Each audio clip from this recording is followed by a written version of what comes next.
அதனுடைய தொடர்ச்சியாக நபிகள் நாயகம் ஸல்லல்லாஹு அலைஹி வஸல்லம் அவர்கள் சொன்னார்கள், ஒருவர் கடன் வாங்குவதாக இருந்தால் வாங்கும் பொழுது நாம் நிச்சயமாக எப்படியாவது இந்த கடனை திருப்பி கொடுத்து விட வேண்டும் என்ற நல்ல எண்ணத்தில் ஒருத்தர் கடன் வாங்கினால், அதற்காக அவர் பாடுபட்டாரையானால் அவருக்கு அல்லாஹ்விடமிருந்து ஒரு உதவி இருக்கிறது. நபிகள் நாயகம் ஸல்லல்லாஹு அலைஹி வஸல்லம் சொல்கிறார்கள், மன் அஹத அம்வால் அன்னாசி யுரீது அதா அஹா, கடனை திருப்பி கொடுக்கிற எண்ணத்தோடு யார் கடன் வாங்குகிறாரோ அத்தல்லாஹு அன்ஹு, அவர் சார்பாக அல்லாஹ் அந்த கடனை நிறைவேற்றுகிறான். அப்போ அந்த கடன் வாங்கக்கூடியவர்கள் 3 வகையில் இருக்கிறார்கள். சில பேர் கொடுக்கவே மாட்டோம் என்று நினைத்து கொண்டே வாங்குகிறார்கள். முடிஞ்ச அளவுக்கு சுருட்டி கொள்வோம், அப்புறம் எப்படி நம்மள்ட்ட திருப்பி வாங்குறான்னு பார்ப்போம் என்று நினைத்து வாங்கக்கூடியவர்களும் இருக்கிறார்கள். சில பேர் வசதி இருந்தால் கொடுத்துருவோம், இல்லைன்னா ஏமாத்திடுவோம் என்று 2ஆம் நிலையிலிருந்து வாங்குகிறார்கள். சில பேர் தான் கொடுத்துடுவோங்கிற எண்ணத்தோட அந்த கடனை வாங்குகிறார்கள். இப்படி இந்த 3வது தரத்தில் இருந்து யார் கடன் வாங்குகிறார்களோ அவர்கள் சார்பாக அல்லாஹ் நிறைவேற்றுகிறான் அப்படின்னு சொல்கிறாங்க ரசூல் ஸல்லல்லாஹு அலைஹி வஸல்லம். அதே மாதிரி ரசூல் ஸல்லல்லாஹு அலைஹி வஸல்லம் சொல்கிறார்கள், மன் கான லஹு தைனுன், யாருக்கு கடன் இருக்கிறதோ, ஒலகு நிய்யத்துன் ஐ யுரீதஹா, அதை நிறைவேற்றுகிற ஒரு எண்ணமும் யாருக்கு இருக்கிறதோ, இல்லா கானல்லாஹு லஹு அவனுன், அவனுக்கு ஒரு அல்லாஹ்விடமிருந்து ஒரு உதவி இல்லாமல் போகாது. அப்போ வாங்கும் பொழுது நம்ம என்ன நினைத்து வாங்கினேன், தேவையான பார்க்கணும், அவசியம்தானான்னு பார்க்கணும், திருப்பி கொடுக்கணுங்கிற எண்ணம் வந்து விட்டாலேயே நம்ம நிறைய கடன்லாம் தப்பிச்சுக்கிடுவோம். திருப்பி கொடுக்கணும்னா என்ன செய்ய மாட்டோம், நம்ம சொந்த காசு இது, தேவையற்று நம்ம செலவழிச்சிடக்கூடாது, கிடைக்குதுங்கிறதுக்காக வேண்டி வாங்கி போட்டுறக்கூடாது என்ற எண்ணமெல்லாம் அதுக்குள்ளே அடங்கிடும். அப்போ கடன் வாங்கக்கூடிய ஒவ்வொருவரும் அல்லாஹ்வுடைய உதவி நமக்கு கிடைத்து அந்த கடனை நிறைவேற்றி மானத்தோட மரியாதையோடு வாழணும். கடனோடு இருந்தால் நம்ம தலை குனிஞ்சு தான் வாழணும். கடன் கொடுத்தவனுக்கு முன்னாடி விற்க வேண்டி வரும், கேள்வி கேட்பான், கேலி செய்வான், திட்டுவான், பலவிதமான அசிங்கங்களை நம்ம சுமக்க வேண்டி வரும். இதெல்லாம் வேண்டாம்னு நினைத்தோமே ஆனால் நமக்கு திருப்பி செலுத்த இயலுமா என்று தீர்மானம் செய்து கொண்டு திருப்பி செலுத்துவோம். எப்பாடுபட்டாவது என்ன செய்வோம், நம்முடைய செலவுகளை குறைத்தாவது அல்லது உழைப்பை அதிகப்படுத்தியாவது எப்படியாவது இந்த கடனை தீர்த்து விடுவோம் என்ற எண்ணத்தோடு தான் கடன் வாங்கக்கூடியவர்கள் கடன் வாங்க நினைக்க வேண்டும். இது ஒரு முக்கியமான ஒரு அம்சம். அடுத்து இந்த கடன் வாங்குகிற ஒரு விஷயத்தில் வாங்குறவருக்கு சில பொறுப்பு இருக்கிற மாதிரி, கொடுக்கிறவருக்கு சில பொறுப்பு இருக்கிற மாதிரி, சமுதாயத்திற்கும் சில பொறுப்பு இருக்கிறது. கடன்பட்டவர்கள் விஷயத்தில் சமுதாயத்தில் உள்ள தலைவர்கள், ஜமாத்துகள், இயக்கங்கள் எல்லாம் நமக்கென்ன என்று இருந்து விடக்கூடாது. அவன் வாங்கிட்டா இவன் கொடுக்கணும்னு சொல்லி போயிடக்கூடாது. அதில் ஜமாத்துகளுக்கு அந்த கடனாளியாக இல்லாமல் ஒருத்தனை ஆக்குவதற்கு ஜமாத்தாரும் தங்களால் இயன்ற அளவுக்கு என்ன செய்யணும், முயற்சிகள் மேற்கொள்ள வேண்டும். நபிகள் நாயகம் ஸல்லல்லாஹு அலைஹி வஸல்லம் அவர்கள் பல சந்தர்ப்பங்களில் இந்த கடன்பட்டவர்களுடைய செய்தி அவர்களுக்கு கிடைக்கும் பொழுதெல்லாம் அதில் போய் தலையிட்டிருக்கிறார்கள். தலையிட்டு எப்படியாவது அந்த கடனிலிருந்து விடுபடுவதற்கான பல வழிகாட்டுதலையும் அவர்கள் செய்திருக்கிறார்கள். ஜாபிர் ரலியல்லாஹு அன்ஹு அவர்கள், அவங்களுடைய தகப்பனார் அப்துல்லா.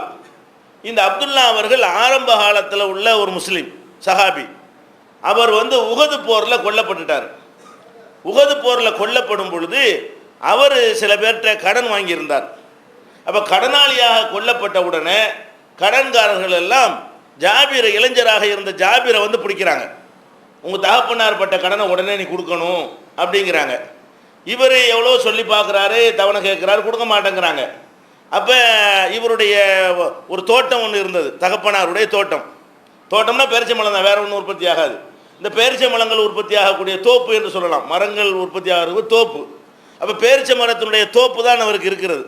அப்போ அந்த பேரிச்ச மரத்தினுடைய பழங்களை கணக்கு போடுறாரு, அது கடனை விட கம்மியாக இருக்கிறது. இவ்வளவையும் பறித்து நம்ம கடன்காரனு கொடுத்தா கூட நமக்கு கடன் அடையாது, அதை விட குறைவாகத்தான் பழம் உற்பத்தி ஆகியிருக்கிறது, அதுக்கு மேலே கடன் அதிகமாக இருக்குதுங்கிற மாதிரி ஒரு நிலைமை இருக்கிறது.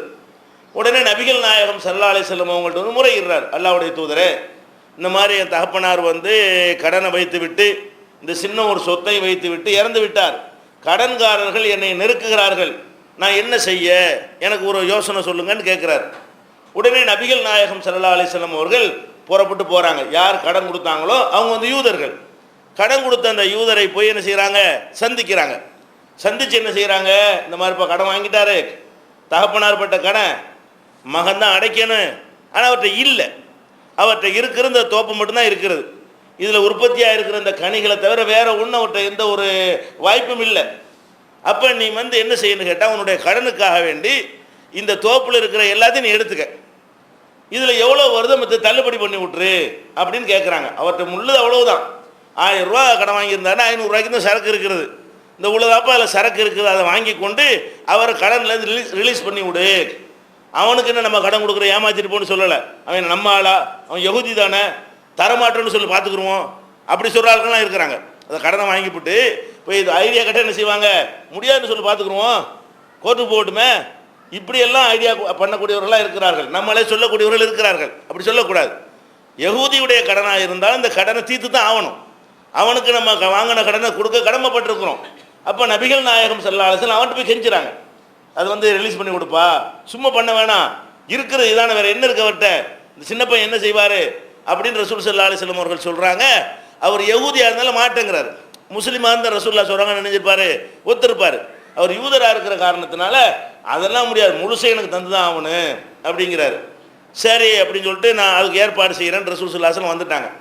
அதுக்கப்புறம் ஜாபிர் ரலியல்லாஹு கூப்பிட்டு, நீ நாளைக்கு எல்லா பழங்களையும் என்ன செய்யி, பேரிச்ச மரத்தினுடைய பழங்களை எல்லாம் பறித்து வை, தனித்தனியாக வைங்கிறாங்க. அஜிபா பல வகை இருக்குது இப்போ பேரிச்ச பழங்களில், ஒவ்வொரு வகையும் தனித்தனியாக குவிச்சு வை, நான் வர்றேன் அப்படிங்கிறாங்க.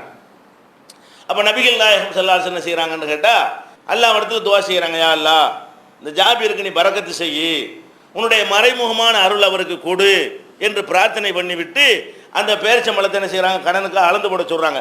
உனக்கு எவ்வளோ இப்போ வரணுமோ, கணக்குப்படி எவ்வளோ பேரிச்சம்பழம் வரணுமோ அதை வாங்கிக்கேங்கிறாங்க. அது கொடுக்க கொடுக்க அல்லாஹ்வுடைய தூதருடைய இந்த துவாவை எல்லாம் ஏற்றுக்கொண்டு மறைமுகமான ஒரு அருளை இங்கே செஞ்சுருக்கிறான்.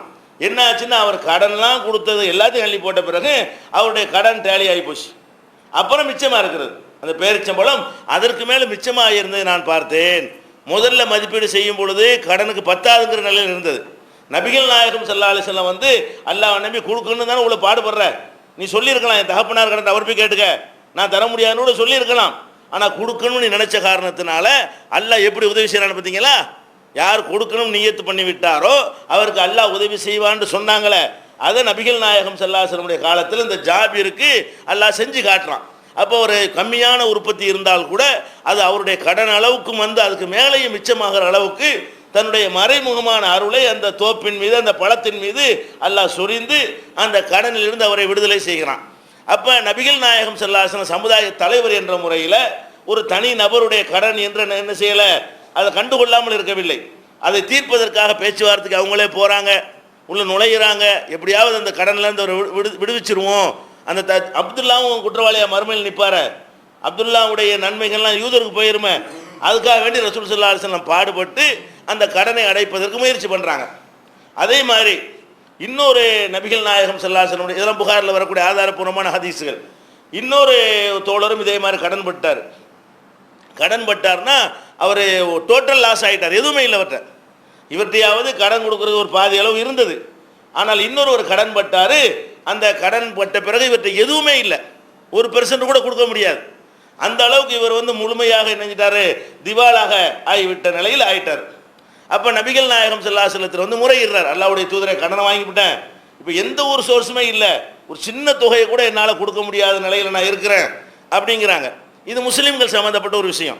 இதில் யூதர்கிட்ட அவர் வாங்கலை, எல்லா முஸ்லீம்கள்கிட்ட தான் பல பேர்கிட்ட வாங்கியிருக்கிறார், தனித்தனியாக நிறைய பேர்கிட்ட வாங்கியிருக்கிறார். எல்லா கடன்காரங்களும் போய் முக்கிறாங்க, அவர் கடனை கொடுக்க முடியலை. இப்போ நபிகள் நாயகம் ஸல்லல்லாஹு அலைஹி வஸல்லம் என்ன பண்ணுறாங்க, மக்கள் எல்லாம் கூட்டி இவருடைய நிலையை எடுத்து சொல்கிறாங்க.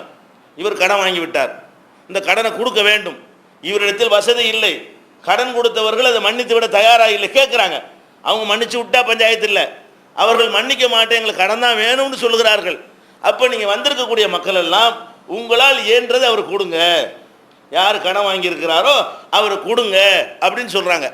அப்போ ஆனாலும் என்ன செய்கிறாங்க, அந்த கடன்பட்ட சஹாபிக்கு தங்களால் இயன்ற ஒரு தர்மத்தை கொடுக்குறார்கள் கடனை செலுத்துவதற்காக வேண்டி. அந்த சபையிலேயே ஒரு தொகை கலெக்ஷன் ஆகுறது.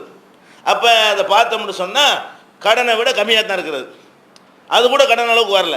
இவர் வசூல் பண்ணி பார்த்த பிறகு கூட இவர் எவ்வளவு கடன் கொடுக்க வேண்டுமோ அந்த அளவுக்கு அந்த தொகை இல்லை.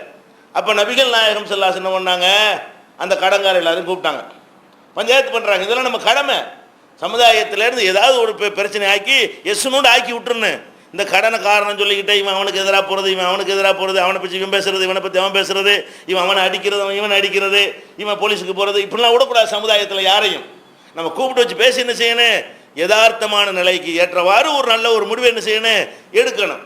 அப்போ அந்த கடன்காரங்களை என்ன சொல்கிறாங்கன்னா, இந்த பாரு விட்ட ஒன்றுமே இல்லை, தர்மம் தான் வாங்கியிருக்கிறோம், அப்படி இருந்தும் கூட அது போதுமானதாக இல்லை.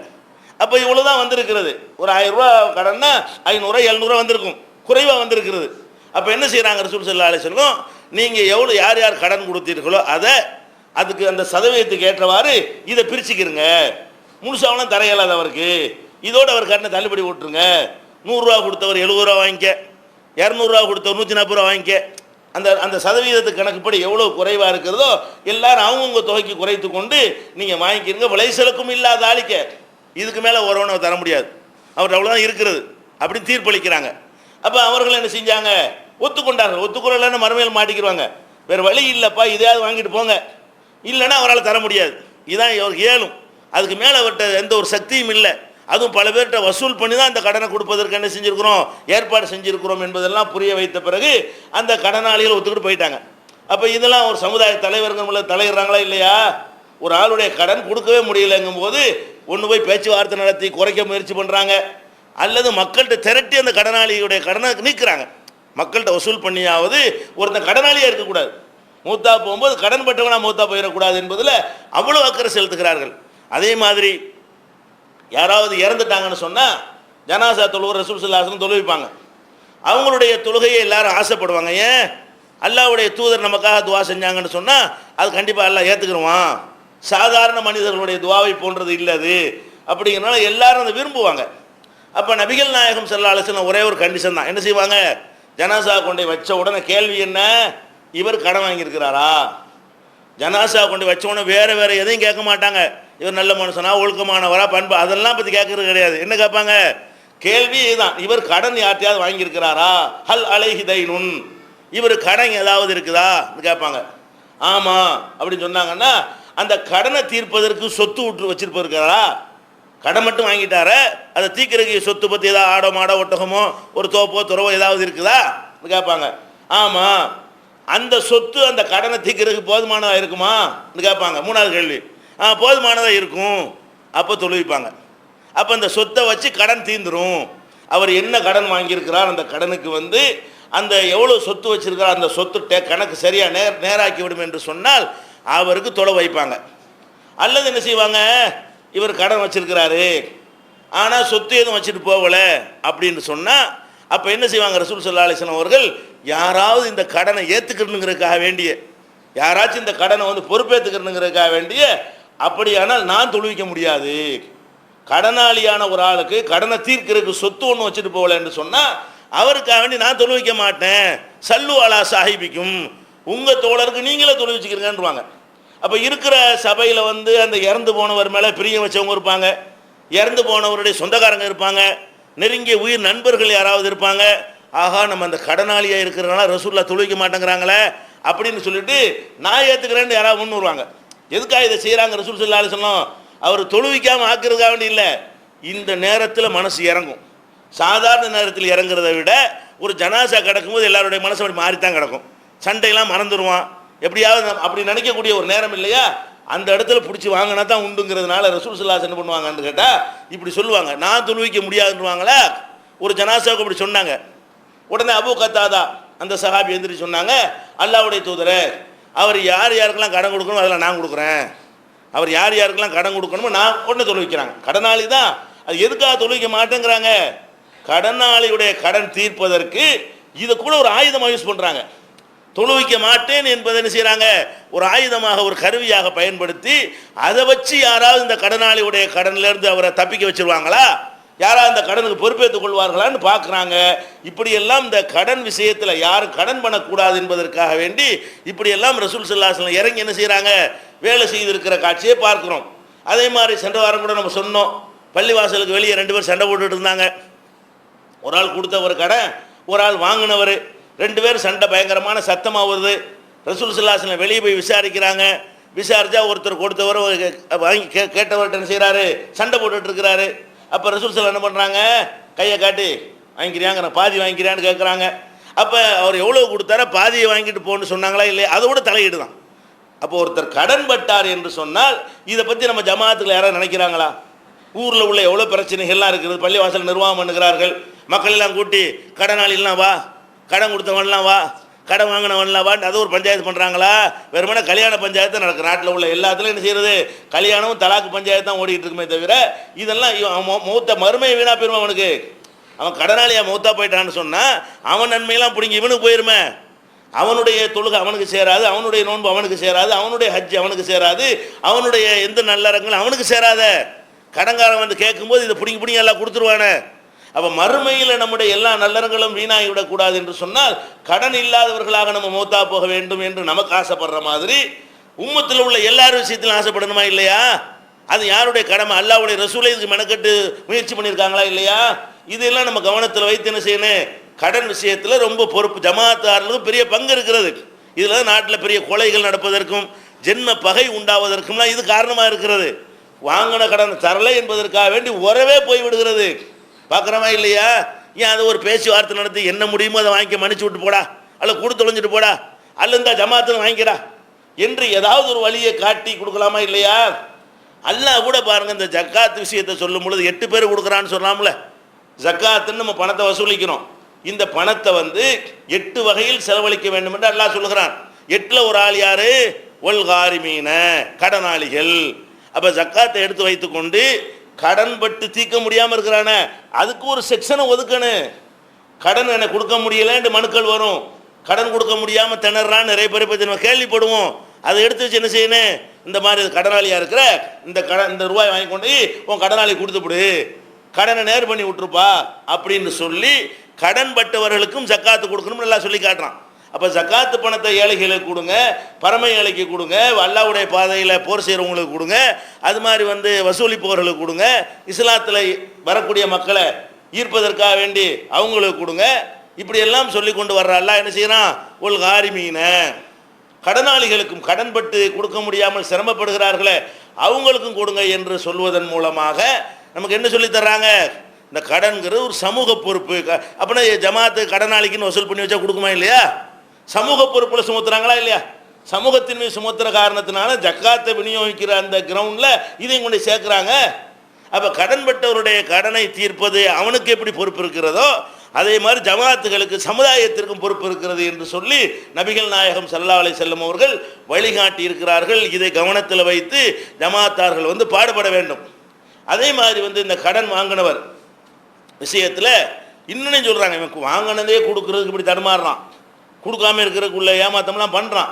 ஆனால் அல்லாஹ்வுடைய ரசூல் என்ன பண்ணுறாங்கன்னு கேட்டால், கடன் வாங்கினா கொஞ்சம் நல்லபடியாக திருப்பி கொடு. நல்ல செலவு நோட்டை வாங்கிட்டு வந்துடுவாங்க. கடன் அதுக்கு நோட்டுக்கு ஒரு மதிப்பு இல்லை, செலவு நோட்டுக்கு அதான் கிழிஞ்ச நோட்டுக்கு ஒரே மதிப்பு தான். ஆனாலும் கூட என்ன செய்வான்னு கேட்டால் கடனை திருப்பி கொடுக்கும், அழுக்கு நோட்டாக எடுத்து கிழிஞ்ச நோட்டாக எடுத்துக்கொண்டே கொடுப்பான். அது கடனை திருப்பி கொடுக்கும்போது அப்படி மட்டமாக தான் என்ன செய்கிறது, கொடுக்குற காட்சியெல்லாம் பார்க்கிறோம். அப்போ நபிகள் நாயகம் ஸல்லல்லாஹு அலைஹி வஸல்லம் சொன்னாங்க தெரியுமா, இன்ன ஹியாரக்கும் அஹ்சனுக்கும் கலாஅன், வாங்கின கடனை அழகான முறையில் யார் திருப்பி செலுத்துகிறாரோ அவர் தான் உங்களில் சிறந்தவர். கடனை கொடுக்கறது மட்டும் பத்தாது, அழகாக கொடுக்கணும். அவன் கிழிஞ்ச நோட்டத்தை தான் நீ செலவு நோட்டை கொண்டே கொடுக்கணும். அது அழகாக கொடுக்குறது என்பது. அவன் ஒரு மாதிரியாத்தான் நீ கவரில் வச்சு கொண்டே கொடுக்கணும். நீ கண்ணி அப்படியே வந்தால் நீ இப்படி நீ என்ன செய்யணும், மரியாதையை கொண்டே கொடுக்கணும். அப்போ கண்ணியமான முறையில் சிறந்த முறையில் யார் திருப்பி செலுத்துகிறாரோ அவர் தான் உங்களில் சிறந்தவர் என்று சொல்லி நபிகள் நாயகம் ஸல்லல்லாஹு அலைஹி வஸல்லம் அவர்கள் கடன் கொடுப்பவர்களுக்கு நம்ம வாங்கினதே கொடுக்குறக்கும் யோசிக்கிறான். சிறப்பாக கொடுப்பா, நீ உனக்கு எவ்வளோ கஷ்டப்பட்டு தந்தான். எல்லாரும் இதை வச்சு வட்டிக்கு ஆதாயம் அடைந்து கொண்டிருக்கிற ஒரு காலகட்டத்தில் எதை எதிர்பார்க்காம தர்றான்ல, கடன் தர்றான சாதாரண விஷயம் கிடையாது. அது இந்த காலத்தில் கடன் தர்றான் பாருங்க, அந்த காலத்தில் கடன் தர்றதை விட இந்த காலத்தில் கடன் தர்றோம் நம்ம கஷ்டப்படுறோம், நஷ்டப்படுறோம். ஏன், ரூபாயை தான் நீங்கள் கடனை வாங்குறீங்க, வாங்கினா ரூபாயுடைய மதிப்பு இறங்கி போயிடுது. நீங்கள் இன்றைக்கி 1 லட்ச ரூபா கடன் வாங்கியிருப்பீங்க, 2 வருஷம் கழிச்சு அதை திருப்பி கொடுப்பீங்க, அது 50,000 ரூபா மதிப்பு தான். அது நீங்கள் திருப்பி கொடுக்குற ரூபா இருக்க, நீங்கள் வாங்கும்போது அந்த 1 லட்ச ரூபாய்க்கு எவ்வளோ நகை வாங்க முடியுமோ அந்த நகையை இந்த 50,000 வாங்க இயலுமா? நீங்கள் 1 லட்ச ரூபாய்க்கு எத்தனை பவுன் நகை வாங்கணும்னு கணக்கு பண்ணிக்கிறங்க. 2 வருஷம் கழிச்சு திருப்பி கொடுப்பீங்க, இப்போ 14,000 ரூபா இருக்கிற நகை வந்து 28,000 ரூபாய் போயிருக்கும். அப்போ என்னவாயிரும், உங்கள் ரூபாய்க்கு வந்து பாதி தான் வாங்கிடும். எல்லா பொருளும் அப்படி தான், அரிசிலேருந்து பருப்பில் இருந்து எல்லா பொருளுமே தாறுமாறாக ஏறி போயிடும். அப்போ வந்து இந்த கடன் தர்றான 1 லட்ச ரூபா தரும்போது அதனுடைய மதிப்பு என்ன, நீ திருப்பி கொடுக்குறிய 1 லட்ச ரூபா அதுக்குள்ள மதிப்பு என்ன? அவன் தந்த 1 லட்ச ரூபாயோட மதிப்பு 1 லட்ச ரூபாய், நீ திருப்பி கொடுக்குற 1 லட்ச ரூபாயோட மதிப்பு 50,000 ரூபா தான். அந்த நீ கொடுத்த அந்த 1 லட்ச ரூபாய்க்கு 50,000 ரூபா சாமான் தான் வாங்க இயலும் அன்றைக்கு உள்ள கணக்குப்படி. அப்போ வந்து நம்ம கடன் வாங்குறோம் என்ன நினைக்கணும், கடன் தர்றாள் நஷ்டப்படுத்தான் தர்றாரு, மார்க்கம் சொன்னதுக்காக தான் தர்றாரு, எல்லாரும் வட்டிக்கு பின்னாடி அலையக்கூடிய நேரத்தில் நமக்கு உதவிதான் அவர் செய்கிறார் என்று சொல்லி ரொம்ப நன்றியோடு விசுவாசத்தோடு நினைத்து பார்த்தார்களே. ஆனால் கடனையும் கொடுத்துருவார்கள், அது அழகாகவும் கொடுப்பார்கள். அழகாக கொடுக்குறேன்டா எப்படி, இந்த பாரு அழகாக கொடுக்குறேன்டா நம்மளை கண்ணியமாக பேசினா தான் அழகாக கொடுக்கணும், நம்மள்கிட்ட கரடு முரடாக நடந்துக்கிட்டு அழகாக கொடுக்கக்கூடாதுன்னு கிடையாது. கரடு முரடாக நடக்கிறவன் விஷயத்தில் அதை சொல்லவே செஞ்சாங்க ரசூல் ஸல்லல்லாஹு அலைஹி வஸல்லம். எப்படி சொல்கிறாங்க, ஒரு ஆள் வர்றாரு, அல்லாஹ்வுடைய ரசூலே கடன் வாங்கியிருக்கிறாங்க, சொந்தத்துக்கு இல்லை, ஏதோ ஒரு ஆளுக்கு கொடுக்க வேண்டி வந்துச்சுன்னு சொன்னால் அந்த ஒரு ஒட்டகத்தை வாங்கி என்ன செய்வாங்க, அந்த ஏழைக்கு கொடுத்துருன்னுப்பாங்க ஜமாத்து சார்பாக. அந்த கடனை வந்து உங்களுக்கு கொடுக்க முடியலை, கிராமத்தில் உள்ள முஸ்லீம் தான் வரேன், ஆனால் கிராமவாசி ஒன்றும் புரிய நாகரிகம்லாம் தெரியாது. அவர் என்ன செய்கிறார், ரசூல்லாட்ட வந்து இந்த கடன் வாங்கினியில் என்ன ஆச்சுங்கிறாரு. வரலப்பா ஜக்காத்து வந்தவொன்னு தர்றேன்னு சொல்லியிருப்பாங்களா, இவர் கடுமையாக வார்த்தை விட்டார். இந்த கடன் கொடுத்தவர் ரசூல் ஸல்லல்லாஹு அலைஹி வஸல்லம் முறையில் நினைஞ்சிட்டாரு, கடுமையாக பேசிவிட்டார். என்ன கடுமைன்னு ஹதீஸில் வரக்கானா, அந்த சொல்ல சஹாபாக்கள் சொல்ல ரசூலுல்லாஹ் இன்சல்ட் பண்ணுற மாதிரி பேசிவிட்டார். அந்த வார்த்தையை சஹாபாக்கள் சொல்லலை, என்ன வருது, அவரை பிடிச்சி அட்டாக் பண்ணுறதுக்கு சஹாபாக்கள்லாம் கொந்தளிக்கிறாங்க, அப்படி பேசிவிட்டார். வாங்க மட்டும் தெரியுதோ கொடுக்க தெரியாதோ இப்போ சொல்லியிருப்பார், ஏதோ ஒன்று சொல்லியிருப்பார். என்ன சொன்னார் என்று நமக்கு சொல்லப்படவில்லை. என்ன வருகிறது, கடுமையான வார்த்தைகளை வந்து சொன்ன உடனே சஹாபாக்கள்லாம் அவர் அடிக்க பாயிறாங்க. உடனே ரசூல் ஸல்லல்லாஹு அலைஹி சொல்கிறாங்க, தஊஹு விடுங்க அவரை, இன்னலி சாஹிபில் ஹக்கி மகாலன், கடன் கொடுத்தவருக்கு இது மாதிரி பேசுகிற உரிமை இருக்குது. நம்ம வாங்கிட்டோம்ல, அவர் கொடுத்துருக்காரு, நம்ம வாங்கியிருக்கிறோம், நம்ம கொடுக்காதனால அவர் திருப்பி இந்த மாதிரி பேசுகிறாரு, அவருக்கு அந்த ரைட் இருக்கிறது. கடன் கொடுத்தவருக்கு இந்த மாதிரி பேசுவதற்குன்னு இருக்குது ரைட் இருக்கிறது, அவர் ஒன்றும் செய்யாதீங்க விட்டுருங்கன்னு சொல்லிவிட்டு, இங்கே வாப்பா என்னப்பா உனக்கு கடன், இந்த மாதிரி ஒரு ஒட்டகம் வாங்கினீங்க, 3 வயசு ஒட்டகத்தை வாங்கினீங்க அப்படின்னு சொல்கிறாரு. அப்போ வயசை பொறுத்து தான் ஆகுது ரேட்டு. ஒட்டகம்னு சொல்லிட்டு நீங்கள் வாட 5 வயசு ஒட்டகத்தை வாங்கிவிட்டு 1.5 வயசு ஒட்டகத்தை கொடுத்தா அவன் நஷ்டமாயிருமா இல்லையா? அந்த வயசை பொறுத்து தான் ஒட்டகத்தினுடைய சைஸ் இருக்கும்ல, அதுக்காக என்ன செய்கிறாங்க, 3 வயசு ஒட்டகத்தை வாங்கியிருக்காருன்ன உடனே போய் பைத்துல் மாலில் ஜக்காத்துடைய ஒட்டகங்கள் நிற்கும்ல, அதில் 3 வயசு ஒட்டகம் தான் ஒன்று பிடிச்சிட்டு வாங்க அப்படிங்கிறாங்க. போனால் 3 வயசு ஒட்டகமே இல்லை, மேலே உள்ளது தான் இருக்கிறது, கீழே உள்ளது இல்லை, மேலே உள்ளது தான் இருக்கிறது. அப்போ என்ன செய்கிறாங்க சஹாபாக்கள்லாம் வந்து, இல்லை அவருக்கு எவ்வளோ கொடுக்கணுமோ அதை விட பெரிய ஒட்டகம் தான் இருக்கிறது, அவருக்கு என்ன சைஸில் நம்ம ஒட்டகம் கொடுக்க வேண்டி இருக்கிறதோ அதை விட பெரிய சைஸாக இருக்கிறது, 4 வயசு 5 வயசு இருந்துருக்கணும் வைங்களேன், அதை பிடிச்சிட்டு வாங்க.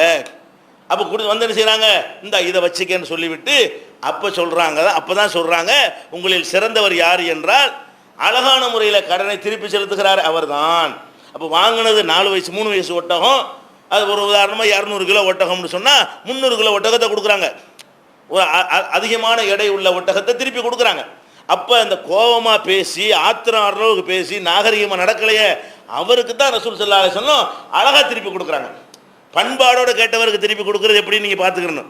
இவ்வளோ கரடு முரடாக காட்டுமிராண்டித்தனமாக ஒருத்தர் ரசூலுல்லாஹ் திட்டி இருக்கிறாரு, அவருக்கு போய் இப்படி கொடுக்க, இது வட்டியில் சேராது. அவராக எதிர்பார்த்து அதை கேட்டு வாங்கினா தான் வட்டியாக சேரும். நீங்கள் வந்து ஒரு 1000 ரூபா கடன் வாங்கிட்டு அதில் நிறைய பறக்க செஞ்சுட்டானா ஒரு 2000 ரூபா வச்சு கொண்டு கொடுங்க, தப்பு கிடையாது, இருக்கட்டுங்க பரவாயில்லைங்க, இது வட்டியில் சேராதிங்க. அந்த ரசூலுல்லாஹ் செஞ்சுருக்கிறாங்கல்ல, 100 கிலோக்கு போல 200 கிலோ கொடுத்தா அது என்னது, கூட தானே கொடுத்துருக்குறாங்க.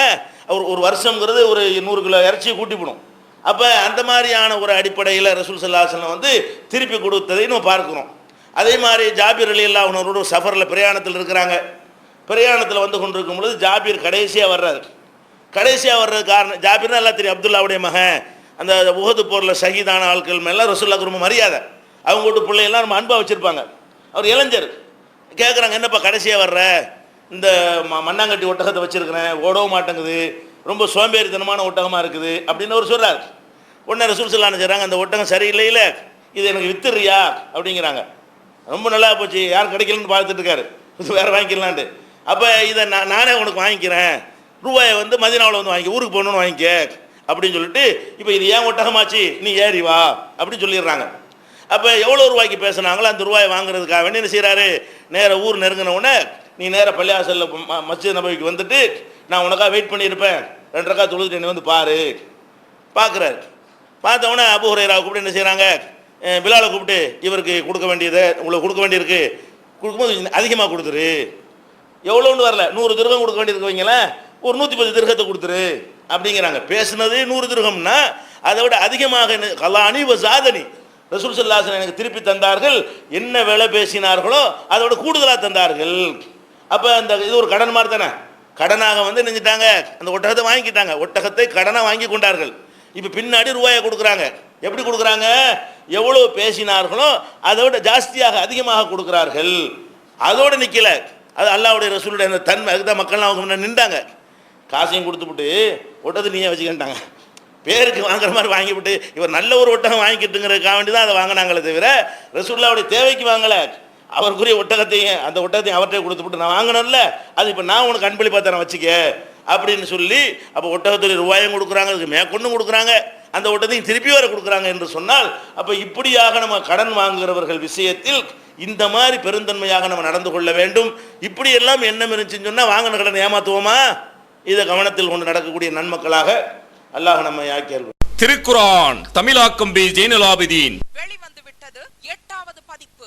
அனைவருக்கும் புரியும் எளிய நடை, தேவைப்படும் வசனங்களுக்கு தெளிவான விளக்கங்கள், கலை சொற்களின் விளக்கங்கள், திருக்குர்ஆன் எவ்வாறு அருளப்பட்டது, எவ்வாறு தொகுக்கப்பட்டது என்பது குறித்து முழுமையான விளக்கம். நபிகள் நாயகம் ஸல்லல்லாஹு அலைஹி வஸல்லம் காலம் முதல் இன்று வரை குர்ஆன் பாதுகாக்கப்பட்ட வரலாறு, திருக்குர்ஆன் இறைவனின் வார்த்தைகள் என்பதற்கான அடுக்கடுக்கான ஆதாரங்கள், முந்தைய பதிப்புகளை விட மெருகூட்டப்பட்ட செய்திகள், கூடுதலான பக்கங்கள், அழகிய வடிவமைப்பு, உயர்தரமான பைண்டிங். விலை ரூபாய் 300 மட்டுமே. வெளியீடு மூன் பப்ளிகேஷன், நம்பர் 83/3, முதல் மாடி, மூர்தரு, மண்ணடி, சென்னை 1. போன் 65690810.